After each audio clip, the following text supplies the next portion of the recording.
Hello अस्सलाम वालेकुम। My name is doctor इकराम आरिफ। आज मैं आपको बताऊंगा कि बच्चों में खसरे की अलामत कौन कौन सी हो सकती हैं। बच्चों में खसरे में पहली जो अलामत होती है वो होती है कि बच्चे के पूरे जिस्म पे रेड कलर के छोटे छोटे दाने बनना शुरू हो जाते हैं, जो ऐसा ऐसा आपकी छाती से शुरू होकर पूरे जिस्म में फैलना स्टार्ट हो जाते हैं।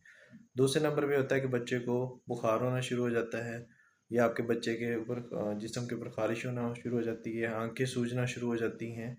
और जो एक अलामत देखने में आती है कि वो होती है कि बच्चे को फ्लू होना स्टार्ट हो जाता है और कुछ बच्चों में बुखार भी स्टार्ट हो जाता है। अब इसके जो तरीका इलाज है उसमें ये होता है कि आप सबसे पहले ये होता है कि मीज़ल्स आपके जिस स्पीड से बहुत ज़्यादा स्पीड से दाने बढ़ रहे होते हैं, उसमें अगर बुखार हो रहा है तो उसमें आप पैनाडोल सिरप दे सकते हैं। अगर उससे एसोसिएटेड आपको गला ख़राब है या कोई चीज़ है, मतलब उसमें फिर आप एंटीबायोटिक वगैरह दे सकते हैं, वरना इसमें एंटीबायोटिक की कोई रिकमेंडेशन वगैरह नहीं है। अगर बहुत ज़्यादा ईचिंग वगैरह हो रही है तो उसमें आप एंटी एलर्जिक सिरप भी दे